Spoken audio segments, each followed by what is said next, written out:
बर' थुनलाइ आफादनि 63थि जे बोसोरसालिया जथुम्मा बक'आव जानाय बाहाय जोबथा सानाव बाहागो लाफैनानै बेनो मोनसे फोरमान जाबावदों जे जोंनि हारि माहारिनि अनगायैबो गुबुन गुबुन हारिनि गेजेरावबो बर' थुनलाइ आफादा दिनै मोनसे गोहोम गोलैनानै दङ आरो जथेस्थ' पपुलार जानानै दङ। लाइखुटा गायसननायावबो आङो फैदोंमोन, आलासि हिसाबै फैनो खाबु मोनदों आरो मैयाबो मोनायाव फैदों। आं बर' थुनलाइ आफादनि कनफारेन्सफ्राव ओरैनो आलासि हिसाबै लेंहरबाल' फैयो बिदिबो नङा, आङो मोजां मोनो हिसाबै फैयो।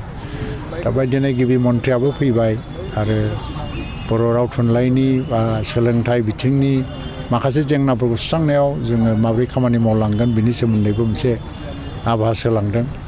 दा बर' थुनलाइ आफादाव जथुम्माफोराव जोंहा माखासे सोलायनाय लाबोनो दरखार दङ, गोनांथि दङ। दा बियो प्लेटिनाम जुबिलि जानो थांगासिनो दं। 2026आव हयथ'बा प्लेटिनाम जुबिलि इयारा जागायो।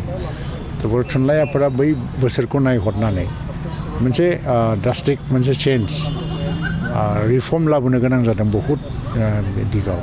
आं बुङा दा मावबाय थानाया आउटडेटेड जाबाय होननानै, बा दा मावबाय थानायाबो थिगैनो दं। नाथाय जोङो आफादनि जे अर्गानाइजेसनेल स्ट्राक्चार बेवहाय गोबां एडिसन नांगौ जोंनो। जेनेबा दा डिजिटेल लिटारेचारा मोनसे इम्परटेन्ट पार्ट लिटारेचारनि। जों मोनसे सेक्सन नांगौ आफादनि सिङावनो डिजिटेल लिटारेचारखौ नायग्रा आरो कालचारखौ नायग्रा मोनसे आलादा बाहागो नांगौ आरो बिदिनो ट्रेडिसनखौ नायग्रा बाहागो नांगौ।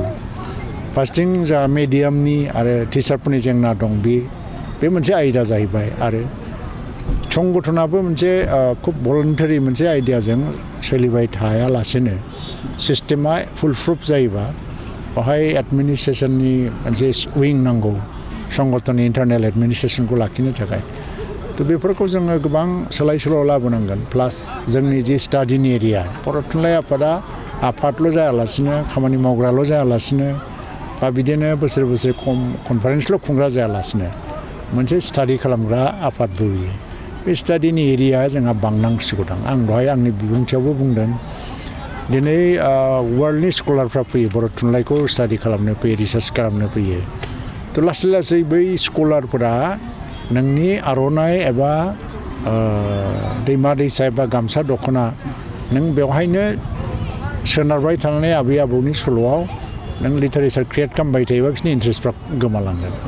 लासैनो प्रग्रेसिभ लिटारेचारा बेवहाय डेभेलप जादोंना जायाखै? प्रग्रेसिभ लिटारेचार मिन्स हिउमेनिटि, नेचार, वर्ल्ड, इन्टारनेसनेल लेभेलाव नोङो इउर'पियान लिटारेचारफोरनि रिफ्लेक्सन जायोना जाया बेवहायलाय? बा खाथियाव थानाय जाथि माहारिफोरनि रिफ्लेक्सन जायोना जाया? खालि बर'निल' जायो नामा? रावा बर', खिन्थु बै पटभूमि बा जि भेटिफोर थुनलाइ सोरजिनायनि बेफोर गुबुन गुबुन हारिनि माबाफ्राबो बाहाय रिफ्लेक्सन जानो गोनां जायो। अब्ला बाहाय मोनसे बिश्व साहित्यनि गन्धखौ मोनगोन। बिदिजोंसो जोङो गिदिर थुनलाइ जानो हायो। दा बाहायबो गोबां सोलायनाय लाबोनांगौ दं। इन्स्टिटिउसनेलाइजेसननि जि प्रसेस बे दाबो माने खुब मोजाङै जायाखै। थुनलाइ आफादखौ इन्स्टिटिउसनेलाइज खालामनांगौबा बाहाय गोबां सोलायनाय लाबोनांगौ।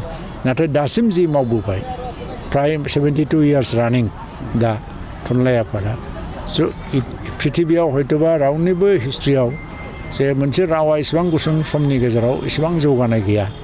दा थुनलाइ आफाद थानायखायसो बे सम्भब जादों। आरो जों दा जोंनि सिभिलाइजेसन होन एबा मोनसे सामाजिक जि डिसिप्लिन मरेलिटिनि खोथा, आरो जों हारि हिसाबै मोनसे एन्टिटि लाखिनांगौ, थुनलाइ आफाद नङामोनबा जानाय नङामोन। आरो थुनलाइ आफादनि चेतना फैजेननायनि उनावहायसो दुलाराय बर' फरायसा आफादखौ नांगौ होननाय बे चेतनायाबो फैदों यां जेनेरेसननि गेजेराव।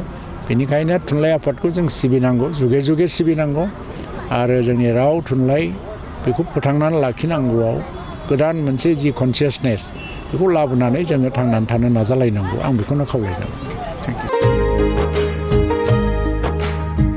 मोनसे गोजोनथाव खौरां, थुनलाइ मोजां मोनग्रा रायजो राजाफोरनि थाखाय मोनसे गोजोनथाव खौरां। थांनाय बोसोरफोराव खुंफुंबोनाय बायदिनो बिटिआर सरकारनि दैदेननायाव बे 2024 मायथाइयावबो गोजोन आरो खौसेथिखौ सिगाङाव दोननानै थामथि क'क्राझार थुनलाइयारि फोरबो एबा क'क्राझार लिटारेरि फोरबो खुंफुंनो साखाफारा जादों। 2024 मायथाइनि जानुवारि दाननि 27, 28 आरो 29 जानुवारिसिम सानथामनि मेहेरगोनां हाबाफारिजों गोजोननि नोगोर क'क्राझारनि बड'फा कालचारेल कमप्लेक्सआव थामथि क'क्राझार थुनलाइयारि फोरबोखौ खुंफुंनो साखाफारा जादों। बे फोरबोनि गाहाय थांखियानो जादों बर' राव थुनलाइखौ बुहुमाव सिनायथि होनायजों लोगोसे बे फोरबोआव गुबुन गुबुन हादरनि गुबुन गुबुन हारिनि थुनलाइ लिरगिरिफोरनि रोंगौथिखौ फोरमायलायनाय। बेनिखायनो गासै रायजो राजाफोरखौ लोगोसे गोसो गुदुं थुनलाइ लिरगिरिफोरखौ बाहागो लाफैनो थाखाय बानजाय आफादा खावलायहरदों। सोरजिलु गोसोखौ रंजाहोनो हारिनि राव थुनलाइ जौगाहोनो सोरजिलु गोसोखौ रंजाहोनो गायसननो